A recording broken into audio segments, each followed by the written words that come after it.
So in my last video, I talked about Yakuza Like a Dragon. And now I'm going to talk about the next one. You got a problem with that? Yakuza Like a Dragon acted as a great starting point for this series' transition from a brawler beat 'em up to a JRPG where you can get a homeless guy to attack people with a flock of pigeons. But it's not like that game was perfect. I mean, it got pretty close in my book, but it wasn't fully there. So now I want to look at the sequel to see if they finally ironed out some of those kinks while also still being able to keep what I thought made that game special. Oh yeah, also I played the other game where Kiryu is like a super secret spy agent. I don't have a ton to say about it other than Kiryu gets the weird light whip thing from Sonic Boom and it's really funny to use. So yeah, good, it's a good game. Okay, that's all I wanted to say, we can keep going now. So as far as the story in this game goes, Ichiban gets cancelled on Twitter or something, then he goes to Hawaii. If you're wanting anything more out of me, I don't got it. I'm not good at critiquing story writing, I just like the part where the characters try to speak English. Officer, help! I'm being robbed! This hoodlum wanted money, and he pointed a gun right at me. 俺はハワイに着いたばっかだ。強盗じゃねえって。 Yeah, arrest that scumbag. I'm pissing myself over here. Hold on, officer. Huh? That man is not safe. I think the best thing they did with the story in this game is send Ichiban to Hawaii because it gives this game a much needed bit of visual variety compared to the rest of the series. It's just been Japanese city after Japanese city in these games with very little deviation, so switching it up and going to a resort city in Hawaii is a great way to give this game a bit of its own identity. Until the next one comes out, which will also be in Hawaii, but that's okay because you get to play as a cool pirate in that one. One thing that was really weird to get used to at first is the game now using the USD currency while you're in Hawaii, as well as some of the characters speaking English. That really shouldn't be weird for me since I'm American, but I think I've just gotten used to not understanding what the characters are saying. Actually being able to understand the random insults the enemies are yelling at you on the street just feels so weird after having played so many of these games. Another interesting thing about the story here is that it's no longer just Ichiban in the main protagonist role, as Kiryu makes his triumphant return after not being playable for one game.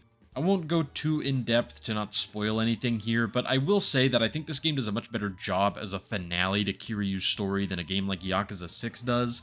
Obviously, we will probably either see or hear about him in the next game, but I think I can safely say that from now on, Ichiban will probably be the main focus of the series going forward. And I'm not even trying to say that I don't want Kiryu in these games. I actually really enjoyed what they did with this character in this game. Ever since Yakuza 5, it's just felt like all they really knew what to do with him is just torture him and make him depressed, so seeing something a little different here was honestly kind of nice. But moving on from all that stupid story, stupid writing stuff, we have the meat of the game with the battle system. So continuing on from the trend set in Yakuza Like a Dragon, Infinite Wealth is once again a turn-based RPG. I ended up liking this genre change a lot more in the last one than I ever thought I would, but it definitely wasn't without its problems.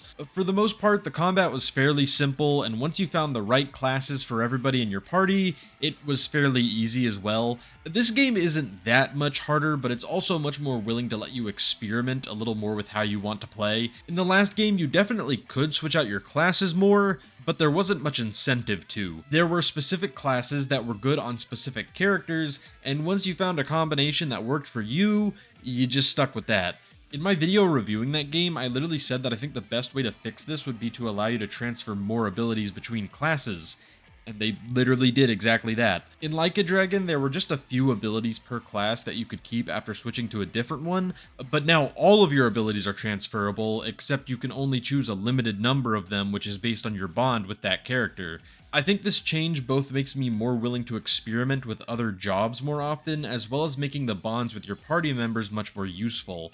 On top of all that, the combat itself is also just better in this game. You have free reign of where you want your character to move and attack from, which allows for much more thought to be put into each turn. Also, things like healing moves now have a limited radius, which was definitely a needed change because by the end of the last game, I was basically invincible with how overpowered the healing got. And just like how Kiryu was a fun addition to the story, He is also a very fun addition to the gameplay, with his main job being one of the coolest in the entire game. He has access to the 3 fighting styles of Rush, Brawler, and Beast from Yakuza 0, and he can switch between them freely on his turn, but doing so will greatly change how he attacks. I really like this addition because it just made Kiryu stick out so much more compared to the other party members without making him super overpowered or anything. The game also does a good job of making traveling around the world itself much less tedious. In the last game, you just had to constantly run around, and the map was decently large, so it got a little annoying after a while, but now you can get these segues fairly early on in the game that can help you move a lot faster, as well as allowing you to just give it a direction and let it take you there. You can also fast travel to taxis from wherever you are and no longer have to go looking for a taxi before you fast travel, which honestly wasn't that big of a deal before, but I won't complain that you can do it. In general, this game is just much more convenient, with tons of tiny changes being made to make the experience more enjoyable, which is very appreciated when the game is 80 hours long. But just like I said in the last video, the story, gameplay, and all that, while it's very important, oftentimes the most memorable parts of these games are the side quests and random side games they'll throw in there sometimes. The side quests are about the same quality as they usually are, fun but not too time consuming or anything, but as far as the side games go, well, I thought the last one had a lot, but I was wrong. This one has a lot. You can play Pokemon Snap, but instead of Pokemon, it's these weird guys, whoever they are. At one point, you meet some random old lady who wants you to try her dating app, and when you do that, there is an entire dating app minigame you can play where you have to choose dialogue options and all sorts of other stuff which can affect your outcome. There's a whole crazy taxi style delivery game which really sucked me in. You have to do all these tricks and collect food so you can get to the delivery points and make a super crazy delivery.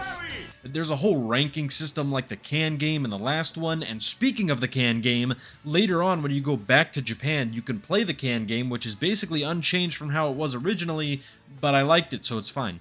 And then, do you remember the Sujimon from the last game? In that game, it was pretty simple and basically just acted as a way to introduce a bestiary to the game through the Suji decks. Yeah, well, in Infinite Wealth, there is just an entire Pokemon game you can play inside of the normal game. They literally put an entire turn-based RPG inside of another turn-based RPG just because they thought it would be funny.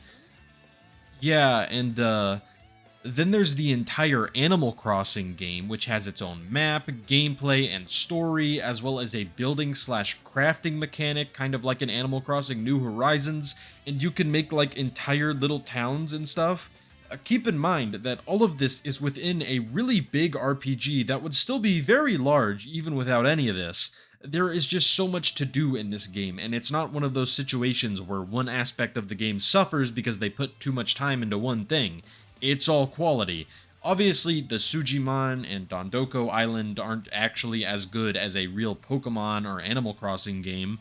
Actually, I take that back about Sujimon, which might be better than some Pokemon games, but they are still really fun little side ventures that are strangely good at sucking you in for a pretty decent amount of time. Part of me wishes they put the Dragon Kart minigame in this one because that was really fun, but I'm not too torn up about it because they're putting it in Majima Pirate Hawaii Yakuza. That game's gonna be awesome. Honestly, by the time this is out, I might have already started playing it, who knows. So yeah, this is probably my favorite Yakuza game now. The story does have some weak points that the last one didn't have, but it also had some really fun and just nice moments mixed in there too. And then if we're talking gameplay, they've just gone and fixed most of the problems I had with the last game, and I already thought that game was really good. And dude, now like Majima Dragon and Pirate Hawaii is coming out, and from the beginning, that game has looked so cool to me. So sorry if you haven't enjoyed the Like a Dragon videos, because you bet you're getting one about Dragon Hawaii like a pirate.